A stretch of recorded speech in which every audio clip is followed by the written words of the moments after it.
नमस्कार, India voice देख रहे हैं आप। मैं हूं आपके साथ रिया डंगवाल। देवभूमि समाचार में आप सभी का स्वागत है। बुलेटिन की शुरुआत करेंगे देवभूमि उत्तराखंड की खबरों के साथ। खबर राजधानी देहरादून से है, जहां बीजेपी प्रदेश अध्यक्ष महेंद्र भट्ट के मुख्यमंत्री पुष्कर सिंह धामी से मुलाकात के बाद सियासत तेज हो गई है। बीजेपी प्रदेश अध्यक्ष महेंद्र भट्ट ने ट्रांसफर पोस्टिंग में खेल होने की शिकायत की। उन्होंने कहा कि पार्टी के कई विधायक ट्रांसफर पोस्टिंग को लेकर नाराजगी जता चुके हैं। बीजेपी के 2 विधायकों ने ट्रांसफर पोस्टिंग को लेकर सरकार के खिलाफ अपना मोर्चा भी खोल दिया है।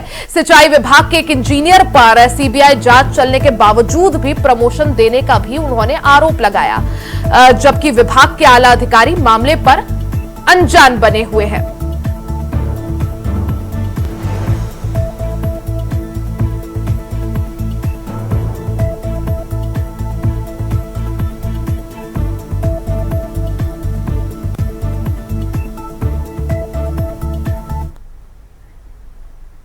वहीं उत्तराखंड में निकाय चुनाव के साथ साथ अब छात्र संघ चुनाव को लेकर भी सियासत तेज हो गई है। प्रदेश भर में अभी तक किसी भी महाविद्यालय में छात्र संघ चुनाव नहीं हो पाए हैं, जबकि शैक्षणिक सत्र के कैलेंडर में सितंबर तक छात्र संघ चुनाव कराने की बात कही गई थी। आपको बता दें कि राजनीति की प्रथम सीढ़ी कहे जाने वाले छात्र संघ चुनाव को लेकर प्रदेश में राजनीति तेज होने लगी है।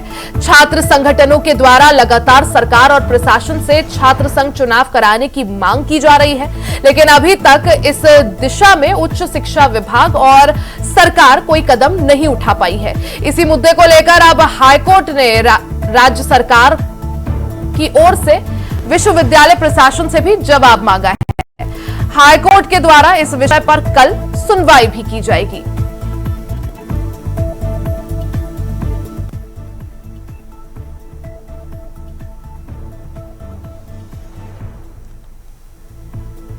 तो उत्तराखंड में निकाय चुनाव के साथ साथ अब छात्र संघ चुनाव को लेकर भी सियासत गर्माती जा रही है।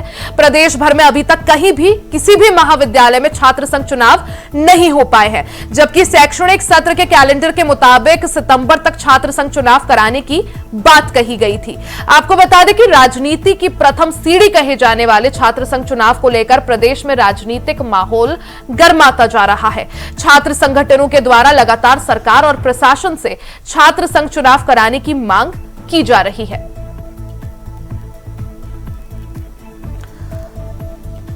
हमारे साथ चर्चा के लिए कांग्रेस से नवीन जोशी, जो कि प्रदेश महामंत्री हैं, वो जुड़ गए हैं। नवीन जी, आपका बहुत बहुत स्वागत है इंडिया वॉइस पर। धन्यवाद। नवीन जी, आखिर क्या वजह, जब डेडलाइन सितंबर तक की थी, अभी तक आखिर क्या वजह कि उत्तराखंड के किसी भी महाविद्यालय में छात्र संघ चुनाव नहीं हो पाए हैं? देखिए, आज प्रदेश का बहुत बुरा हाल है। भारतीय जनता पार्टी कोई भी चुनाव राज्य के अंदर नहीं कराना चाहती, चाहे छात्र संघ का चुनाव हो, नगर निकाय के चुनाव हो। अब ये छात्र संघ के चुनाव तो सितंबर में हो जाने चाहिए थे, और नगर निकाय के चुनाव पिछले साल सितंबर में हो जाने चाहिए थे, लेकिन उन्होंने चुनाव नहीं कराया। इनके मंत्री प्रेमचंद अग्रवाल जी बार बार झूठ बोलते रहे कि हम समय पे चुनाव कराएंगे। इन्होंने कोर्ट में हलफनामा दिया कि हम 6 महीने का कार्यकाल जब इन्होंने बढ़ाया था प्रशासकों का, तो इन्होंने कहा था 6 महीने के अंदर हम चुनाव करा देंगे, लेकिन 6 महीने में चुनाव नहीं करा पाए। फिर इन्होंने 3 महीने का समय बढ़ा दिया। इन्होंने कहा 3 महीने में भी चुनाव कराएंगे, फिर भी नहीं कराया। अब इन्होंने प्रशासकों का काल अनिश्चित काल के लिए बढ़ा दिया है। अब सरकार के हाथ में है, जब इनका दिल करेगा तब चुनाव करें। इनको मालूम है कि अगर हम छात्र संघ का चुनाव कराएं, नगर निकाय का चुनाव कराएं, इनका वही असर होने वाला है। नहीं, जैसे केदारनाथ में भी उपचुनाव है, तारीख आ गई है, वहीं दूसरी तरफ नगर निकाय चुनाव है, पंचायत चुनाव है, और जैसा आपने कहा छात्र संघ चुनाव की भी बात है, और ऐसे में सियासत भी पूरी तरह से हो रही है। हालांकि हाईकोर्ट तक मामला पहुंच गया है। क्या लगता है कि हाईकोर्ट की तरफ से कुछ फटकार यहाँ पर राज्य सरकार को? हाईकोर्ट ने तो इनको फटकार कई बार लगाई है, लेकिन ये हाईकोर्ट को भी गुमराह कर रहे हैं, जनता को भी गुमराह कर रहे हैं। जब आपने हाईकोर्ट में हलफनामा दिया कि हम 6 महीने के अंदर चुनाव करा देंगे, तो आपने चुनाव क्यों नहीं कराया? आपने कहा था अक्टूबर में चुनाव कराएंगे, और उसके बाद आपने प्रशासकों का काल फिर बढ़ा दिया। फिर आपने परिवार समिति को मामला ठीक है। नवीन जी, हमारे साथ बीजेपी से राज्य मंत्री देवेंद्र भसीन जी जुड़ गए हैं। भसीन जी, आपका बहुत बहुत स्वागत है इंडिया वॉइस पर। भसीन जी, आखिर क्या वजह छात्र संघ चुनाव में जो देरी हो रही है, सितंबर तक कैलेंडर में था कि सितंबर तक चुनाव होने चाहिए थे, ना सितंबर तक चुनाव हुए। साथ ही अगर बात करें निकाय चुनाव में भी डिले, आखिर क्या वजह? क्या बीजेपी डरी हुई है? पहली बात तो है बीजेपी कतई डरी हुई नहीं है। नहीं तो आखिर दिक्कत क्या है? चुनाव जब होने चाहिए थे तो समय पर हुए क्यों नहीं? देखिए, ये चुनाव का काम जो है स्थानीय निकाय का, ये आयोग का है। आयोग के द्वारा पूरी फॉर्मेलिटीज की जानी है। आरक्षण का विषय था, इन सब बातों का विलंब हुआ है। सरकार पीछे नहीं हट रही है। अभी हमारे मंत्री जी ने कहा है कि दिसंबर तक चुनाव हो जाएंगे निश्चित तौर पर। तो इसमें नहीं, नवीन जोशी जी कह रहे हैं कि गुमराह किया जा रहा है। हाईकोर्ट में जब जवाब दाखिल करते हैं, हाईकोर्ट को गुमराह करते हैं, जनता को गुमराह करते हैं, बार बार बोलते हैं, टाल मटोल करते हैं कि अब कराएंगे, लेकिन चुनाव के लिए बीजेपी तैयार नहीं है, इसलिए टाल मटोल है ना नवीन जी? नहीं, पहली बात तो ये है, इनके मंत्री जी झूठ बोल रहे हैं। इन्होंने समय पे इन्होंने कोर्ट को गुमराह क्यों किया कि हम 6 महीने में चुनाव कराएंगे? फिर इन्होंने 3 महीने का कार्यकाल प्रशासकों को बढ़ा दिया, उसके बाद 3 महीने का और बढ़ा दिया। अब इन्होंने अनिश्चित काल के लिए प्रशासकों का समय बढ़ा दिया। जब इनका दिल करेगा तब चुनाव कराएंगे। अगर हिम्मत हो तो चुनाव करवाइए ना, आप आज ही जवाब दीजिए भसीन जी। देखिए, पहली बात तो खुद ये कह रहे हैं कि हाईकोर्ट की बात है और खुद ही बात को काट रहे हैं। तो मैं जब कह रहा हूँ आपसे कि भाजपा बिल्कुल नहीं डर रही है और हमारे ये चुनाव के परिणाम पुराने इसी बात को सिद्ध करते हैं कि जनता हमारे साथ है। और ऐसे में कांग्रेस का ये आरोप बिल्कुल निराधार है। और जो आपने सवाल किया था छात्र संघ चुनाव का, आपने खुद जैसे कहा कि 30 सितंबर तक का काम था, वो काम किसको करना था? वो विश्वविद्यालयों को करना था और विश्वविद्यालय अपने काम को करने में असफल रहे। इसी कारण से विलंब हुआ। अगर वो अपना 30 सितंबर तक जो राज्य का शैक्षिक कैलेंडर था उसको फॉलो कर लेते वाइस चांसलर, तो कोई दिक्कत ही ना आती। लेकिन खुद ही वो ढीले पड़ गए, नहीं कराया और अब सरकार की ओर बात कर रहे हैं। अब सरकार ने उसे स्पष्टीकरण मांगा है कि आप बताइए किन कारणों से विलंब किया आपने, स्पष्टीकरण आने दीजिए, सरकार उचित निर्णय लेगी। क्या कहिएगा नवीन जी? वो कह रहे हैं कि विश्वविद्यालयों को कराना चाहिए था, अब विश्वविद्यालय जवाब दे।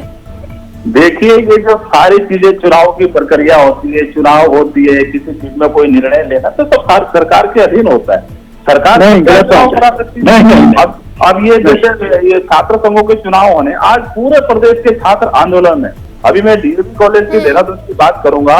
डॉक्टर भसीन साहब हमारे साथ जुड़े हैं, ये खुद डीएवी कॉलेज से ताल्लुक रखते हैं। लेकिन वहाँ आज छात्र जो है उस पर चढ़ रहे हैं, बेंचों के ऊपर चढ़ रहे हैं, आज छतों के ऊपर चढ़ रहे हैं, आंदोलन कर रहे हैं। दुनिया भर के उग्र आंदोलन। अगर प्रदेश की स्थिति कोई खराब होगी तो कौन जवाबदार होगा? इसके लिए राज्य सरकार है ना। राज्य सरकार को बात करनी चाहिए, समय पे चुनाव कराना चाहिए था। आज चुनाव कोई भी चुनाव नहीं करा रहे। ये देखिए, नवीन जी जो बात कह रहे हैं इनसे पूरी तरह अलग है। जैसे मंगलौर के अंदर ये लोग हारे और मुझे बोलने दीजिए। नवीन जी वो जवाब दे रहे हैं भसीन साहब। मैं ये कह रहा हूँ कि पहली बात तो ये है कि नवीन जी इसको स्पष्ट कर रहे हैं कि छात्र संघ चुनाव कराने का काम सरकार का नहीं होता। ये महाविद्यालय कराते हैं और विश्वविद्यालय कराते हैं। लेकिन वो किसके अधीन आते हैं भसीन जी? नहीं, जो छात्र संघ चुनाव की तारीख दी जाती है, क्या कि पहले तो जब मर्जी करा लेते थे। पहले जो था कांग्रेस के शासन में जब मर्जी चाह करा लिया और साल के किसी महीने में चुनाव हो जाता था। लेकिन हमारी सरकार आने के बाद मंत्री जी ने कहा कि सब चुनाव एक साथ हो, जिससे कि एडमिशन समाप्त होते ही चुनाव हो जाए और उसके बाद अपना पठन पाठन कार्यक्रम चलता रहे। और उसके लिए बाकायदा शैक्षिक कैलेंडर घोषित किया गया, इन तारीखों में ये कार्य होगा, इन तारीखों में ये कार्य होगा। और उसके अंतर्गत छात्र चुनाव को कराने के लिए 1 सितंबर दिया गया था। अभी जिम्मेदारी विश्वविद्यालयों की थी कि ये अपने जो संबद्ध महाविद्यालय है और सरकारी महाविद्यालय है उनको कार्यक्रम जारी करते, अधिकृत करते और उसके बाद वो चुनाव स्थानों पर हो जाते। तो उनको करना था। अब विश्वविद्यालयों के कुलपति महोदय जो हैं, अब किन कारणों से भी उन्होंने समय नहीं दिया, तारीख तय नहीं करी, तो अब सरकार का मामला है वो तो पता चल ही जाएगा। कल इस मामले की सुनवाई है। लेकिन भसीन जी, अगर जैसा छात्र संघ चुनाव को लेकर आप अभी जवाब दे रहे हैं, अगर सवाल पूछा जाए नगर निकाय चुनाव को लेकर, उनका तो कब के कार्यकाल समाप्त हो गया, उसके बाद कितनी बार डेडलाइन एक्सटेंड की गई भारतीय जनता पार्टी धामी सरकार द्वारा, उसको लेकर क्या कहेगा? पहली बात तो मैं साफ कर दूं कि फिर एक बार स्पष्ट कर लीजिए कि चुनाव भारतीय जनता पार्टी की सरकार ने नहीं कराना है आयोग। ठीक है भसीन जी, आपको रोक रही हूँ। बड़ी खबर यहाँ पर आ रही है, छात्र संघ चुनाव की तिथि घोषित न होने से जुड़ा ये पूरा मामला। तो छात्र संघ चुनाव की तिथि घोषित न होने पर छात्र नेता हरीश जोशी कॉलेज के टावर पर चढ़ गए। तो अब छात्र नेताओं में आक्रोश बढ़ता जा रहा है। डीएवी पीजी कॉलेज के पास टावर पर चढ़ गए हरीश। तो ये बड़ी खबर, बड़ी जानकारी आपको बता दें, जल्द चुनाव की तिथि घोषित करने की बार बार जो छात्र नेता है वो मांग कर रहे हैं। छात्र संघ चुनाव की तिथि घोषित ना होने से जुड़ा ये पूरा मामला, जिसमें देहरादून के डीएवी कॉलेज में छात्रों का प्रदर्शन देखने को मिल रहा है। छात्र नेता हरीश जोशी कॉलेज के टावर पर चढ़ गए। भसीन जी, क्या कहिएगा? अब तो छात्र नेता जो है उनका प्रदर्शन भी शुरू हो गया है। भसीन जी,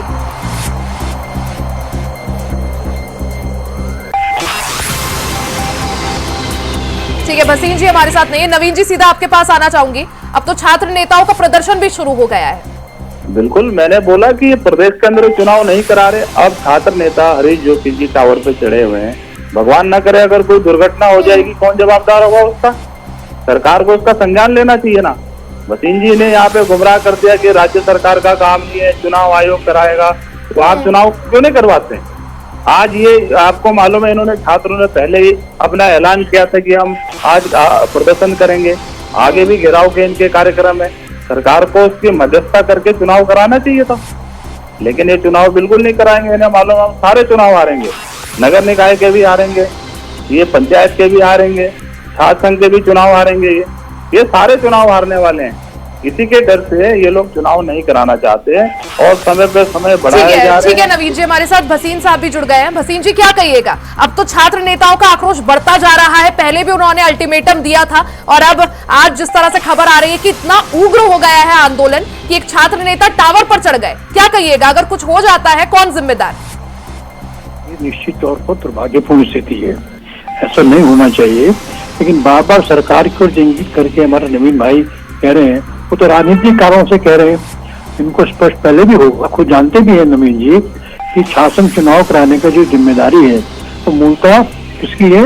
वो विश्वविद्यालयों की है। और उसके नवीन जी कह रहे हैं, आप बॉल फेंक रहे हैं, आप कह रहे हैं कि हमारी जिम्मेदारी नहीं है। अच्छा, आप मुझे बताइए, मैं उनसे नवीन जी सवाल करता हूँ, अगर 30 सितंबर से पहले चुनाव हो जाते तो कौन रोक रहा था? सरकार ने तो कहा करा लीजिए। अब खुद अपना काम नहीं करना चाहते तो उसके बाद आप दोष सरकार को देना चाहते हैं। अब सरकार ने पूछा भी, बताओ आपको जो शैक्षिक कैलेंडर दिया गया था आपने उसका अनुपालन क्यों नहीं किया? ऐसी लापरवाही बात तो नहीं चलेगी ना। तो अगर शासन में काम होना है तो नियम के अनुसार होना है। अगर विश्वविद्यालय निर्देश का पालन नहीं करेंगे तो फिर विश्वविद्यालय क्या बच्चों को सिखाएंगे कि क्या अनुशासन होता है? ठीक है नवीन जी, छोटा सा कमेंट। देखिए, प्रदेश के अंदर भारतीय जनता पार्टी चुनाव कराना ही नहीं चाहती है। इन्हें मालूम है कि अगर हम चुनाव कराएंगे तो हमारा वही असर होगा जो मंगलौर के अंदर हुआ, जो बद्रीनाथ के अंदर हुआ, क्योंकि इन्होंने यानी आप कह रहे डरे हुए हैं, बीजेपी डरी हुई है, इसी वजह से जो है चुनावों में डिले किया जा रहा है, देरी की जा रही है। देवेंद्र भसीन जी, आपका भी बहुत बहुत शुक्रिया। नवीन जोशी जी, आपका भी बहुत बहुत शुक्रिया हमारे साथ जुड़ने के लिए, समय देने के लिए। नहीं, देखिए, सरकार ने संज्ञान लिया था और इसीलिए सरकार ने अपना कैलेंडर जारी किया था और यूनिवर्सिटी को कहा था कि चुनाव करवाएं। अब ये जिम्मेदारी यूनिवर्सिटी की बनती है और यूनिवर्सिटी को देखना चाहिए, छात्रों के भविष्य का सवाल होता है। तो मुझे लगता है कि सरकार पूरी तरीके से चुनाव करवाने के भी पक्ष में है और उन्होंने कहा भी है। और मुझे लगता है कि धन सिंह रावत जी आज एक बार फिर यूनिवर्सिटी से बात कर रहे हैं, जो तमाम सभी चुनाव होने हैं उन सबको लेकर के। तो ऐसी कोई बात नहीं है, छात्रों को भी इसमें बात करनी चाहिए, बिना किसी उपद्रव के कम से कम शासन और प्रशासन से बात करनी चाहिए। तो मुझे लगता है कि छात्रों के हित में सरकार जो है निर्णय लेने का काम करे। देखिए, भारतीय जनता पार्टी प्रदेश के अंदर कोई चुनाव कराना ही नहीं चाहती है। अगर हम छात्र संघ चुनाव की बात करें, उसको भी लटकाया जा रहा, उसका तो ऑलरेडी एक रोस्टर तैयार है कि कौन सा महीने में चुनाव होना है और क्या उसकी प्रक्रिया है। और उसी प्रकार से ये निकाय के चुनाव भी टालना चाह रहे हैं। पिछले 1 साल से सितंबर माह में निकाय के चुनाव हो जाने चाहिए थे, लेकिन उसको भी ये लटका के रख रहे हैं। इनको मालूम है कि जनता में इनकी लोकप्रियता खत्म हो चुकी है। मोदी का ग्राफ बिल्कुल जीरो हो गया। पहले मोदी के नाम पे चुनाव जीते आए, आज प्रदेश के अंदर स्थिति ये हो गई है, जिस प्रकार से मंगलौर के अंदर चुनाव हारे, जिस प्रकार से बद्रीनाथ के अंदर चुनाव हारे, इनको डर है कि हम चुनाव कराएंगे तो अन्य चुनाव भी हम हारेंगे। मसूरी में गृह मंत्री अमित शाह के जन्मदिन के मौके पर भारतीय जनता पार्टी के कार्यकर्ताओं ने कैबिनेट मंत्री गणेश जोशी के नेतृत्व में मसूरी पिच्चर पैलेस चौक पर इकट्ठा होकर एक दूसरे को मिठाई खिलाकर और आतिशबाजी कर उनका जन्मदिन मनाया। साथ ही गृह मंत्री अमित शाह की लंबी उम्र की भी कामना की। इस दौरान कैबिनेट मंत्री गणेश जोशी ने कहा कि राष्ट्रीय राजनीति के चाणक्य और वर्तमान लौह पुरुष अमित शाह जी का आज जन्मदिन है, जिसको भारतीय जनता पार्टी मसूरी के कार्यकर्ता इसे बड़े ही धूमधाम से मना रहे हैं। उन्होंने आगे कहा कि अमित शाह के नेतृत्व में इसी प्रकार भारतीय जनता पार्टी को मिलता रहे और संगठन आगे बढ़ता रहे। इस मौके पर कैबिनेट मंत्री गणेश जोशी मसूरी के उप जिला चिकित्सालय भी पहुंचे और मरीजों को फल भी बांटे। गणेश जोशी ने अस्पताल का निरीक्षण भी किया और अस्पताल में कर्मचारियों की कमियों को दूर करने के लिए स्वास्थ्य मंत्री डॉक्टर धन सिंह रावत से टेलीफोन पर बात भी की।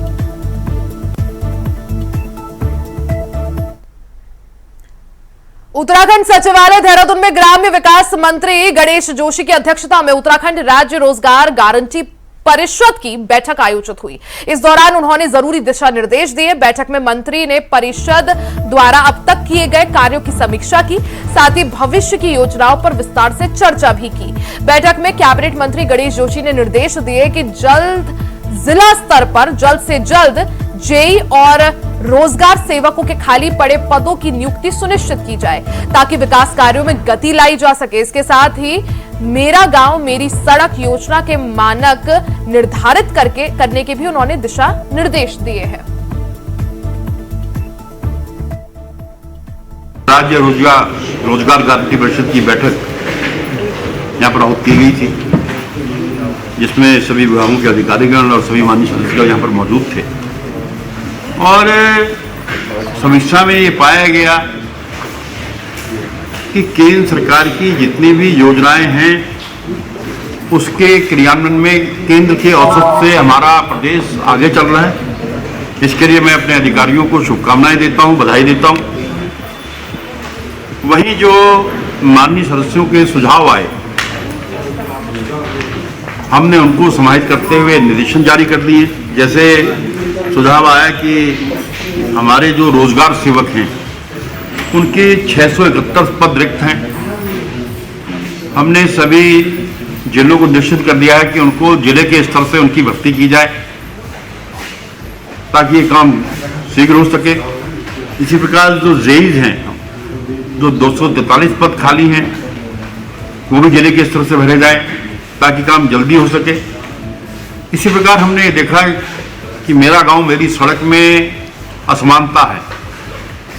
कई क्षेत्रों में तो सड़कें बल्क में दे दी गई, कई क्षेत्रों में सड़कें नहीं हैं। इसलिए हम ये तय कर रहे हैं कि हम ब्लॉक वाइज, हमारे यहाँ 95 ब्लॉक हैं, हम ब्लॉक के स्तर पर इन सड़कों का ग्रहण करेंगे।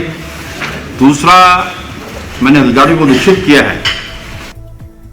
खबर देहरादून से है, जहां ग्रामीण निर्माण विभाग में जूनियर इंजीनियर के पद पर चयनित अभ्यर्थियों ने नियुक्ति को लेकर प्रदर्शन किया। वहीं तपोवन रोड स्थित ग्रामीण निर्माण विभाग कार्यालय पहुंचे चयनित अभ्यर्थियों ने कहा कि उनको 19 सितंबर को नियुक्ति पत्र मिल चुका है, लेकिन अब तक नियुक्ति नहीं दी गई है। ग्रामीण निर्माण विभाग का नियुक्ति पत्र मिलने के बाद में पहले की नौकरी छोड़ चुके हैं।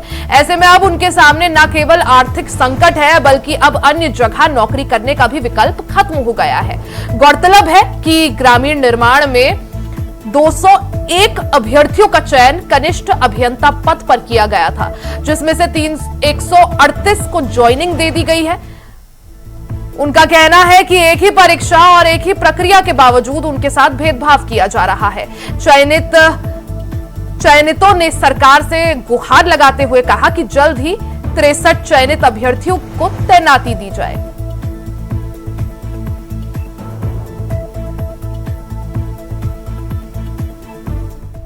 से आई हूँ और यहाँ पे हम सब लोग इसलिए बैठे हैं क्योंकि हमारा जो चयन हुआ है वो इसमें ग्रामीण निर्माण विभाग में हुआ है और 201 बच्चों का यहाँ पे चयन हुआ था, जिसमें से 138 बच्चों की लिस्ट इन्होंने पोस्टिंग तैनाती स्थल जारी कर दिए। बट हम 63 लोगों के अभी नहीं हुए हैं। 63 में से जिसमें से 47 मोस्टली लड़कियां हैं और जो कि अभी डिपार्टमेंट की तरफ से कोई भी हमें कुछ पता नहीं चल रहा है कि हमारी कब हमें हमारे तैनाती स्थल मिलेंगे। बस हमारी डिपार्टमेंट और सीएम साहब से एक ही अपील है कि प्लीज़ सर, अगर आप हमें कहीं भी सुन रहे हैं, कैसे भी सुन रहे हैं, प्लीज़ हमारे तैनाती स्थल जारी कर दीजिए। सभी लोग बहुत ज़्यादा परेशान है। उत्तराखंड में थूक जिहाद के मामले सामने आने के बाद पुलिस प्रशासन भी अब एक्शन मोड में आ गया है, जिसे लेकर उत्तराखंड के डीजीपी अभिनव कुमार ने सभी रेस्टोरेंट्स और ढाबों में सीसीटीवी कैमरे लगाने और सत्यापन कराने के निर्देश दिए हैं। इस बात पर डीजीपी अभिनव कुमार का कहना है कि पुलिस एक्ट के तहत 8 बिंदुओं पर दिशा निर्देश जारी किए गए हैं, जिस पर लगातार मॉनिटरिंग की जाएगी। साथ ही उन्होंने कहा कि किसी होटल या रेस्टोरेंट में कोई थूक या वेटर, कोई भी कुक या वेटर खाने को दूषित करता हुआ पाया जाता है तो ये धार्मिक भावनाओं पर प्रश्न खड़ा करता है और ऐसे काम पाए जाने पर कठोर कार्रवाई की जाएगी।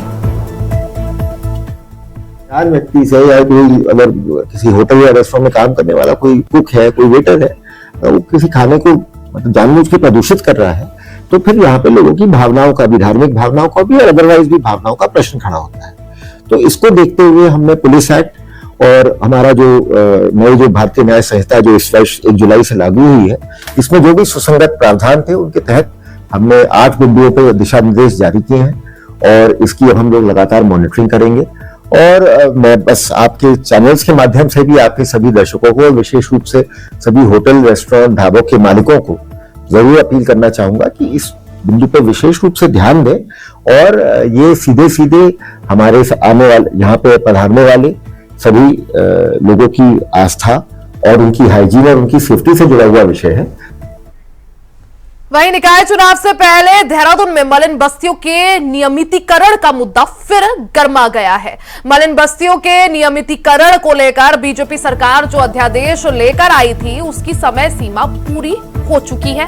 कांग्रेस का कहना है कि सरकार मामले में ठोस कदम उठाए, नहीं तो आंदोलन किया जाएगा। वहीं पूर्व में मेयर रहे मौजूदा विधायक विनोद चमोली का कहना है कि सरकार मलिन बस्तियों के हित में हर संभव कदम उठा रही है। राज्य सरकार 2018 में मलिन बस्तियों को लेकर अध्यादेश लेकर आई थी। इसके बाद बस्तियों पर कार्रवाई का खतरा टल गया था। इसके बाद 2021 में फिर से अध्यादेश लाया गया। उन्होंने कहा कि मलिन बस्तियों के नियमितीकरण को लेकर सरकार गंभीर है और नगर निगम के अंतर्गत समस्त बस्तियों में सरकार ने करोड़ों की लागत से विकास कार्य करवाए हैं। साथ ही बीजेपी शासनकाल में मलिन बस्तियों में रह रहे लोगों को मालिकाना हक दिलाने के लिए भी प्रदेश सरकार ने बस्तियों पर टैक्स लगाने का काम किया।